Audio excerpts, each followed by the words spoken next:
This is the darkest day in our city's history. Last night, as thousands of members of Vancouver's Filipino community gathered for an important cultural celebration, the actions of a single person shattered our collective sense of safety. It is impossible to overstate how many lives have been impacted forever by this lone individual. There are now 11 confirmed fatalities.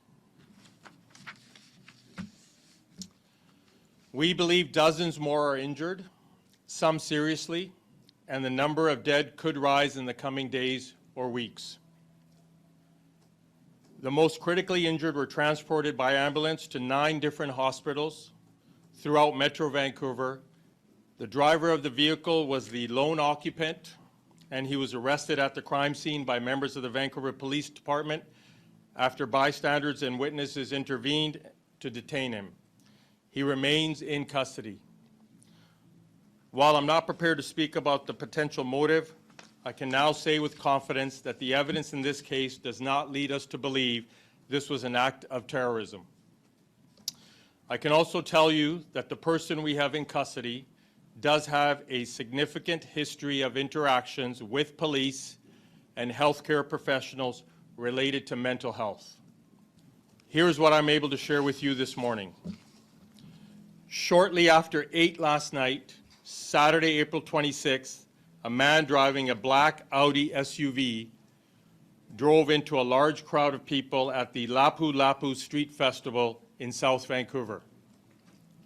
This festival, which is a celebration of Filipino community and culture, had been taking place all day in and around the grounds of a school located at 41st and Fraser Street. It was expected that tens of thousands of people would attend throughout the day.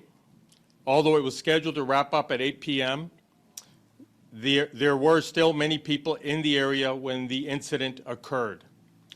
The vehicle that struck festival goers approached the festival area from the west on East 43rd Avenue. It entered a small crowd enclosed area and drove through the crowd.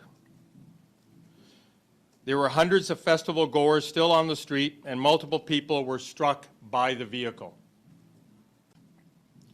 It is hard to make sense of something so senseless, and I know there are questions about whether this tragedy could have been prevented.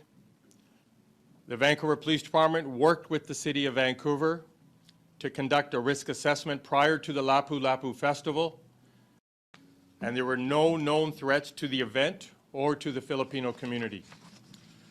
We review over 3,200 events every year and assess the risks with city partners. This event was no exception. While I'm confident the joint risk assessment and public safety plan was sound, we will be working with our partners at the City of Vancouver to review all of the circumstances surrounding the planning of this event. We're reviewing that. So like I said, the actual event was occurring in a closed area of that high school.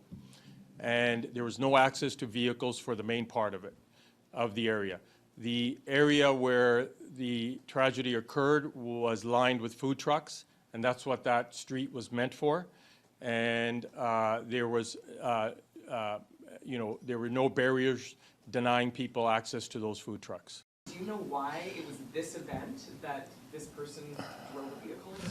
So for terrorism, there should be some political, religious ideation behind it. There's no indicators that this individual had that.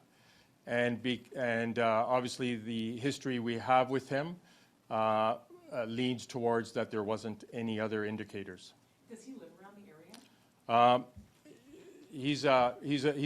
It's fair to say he's a Vancouver resident.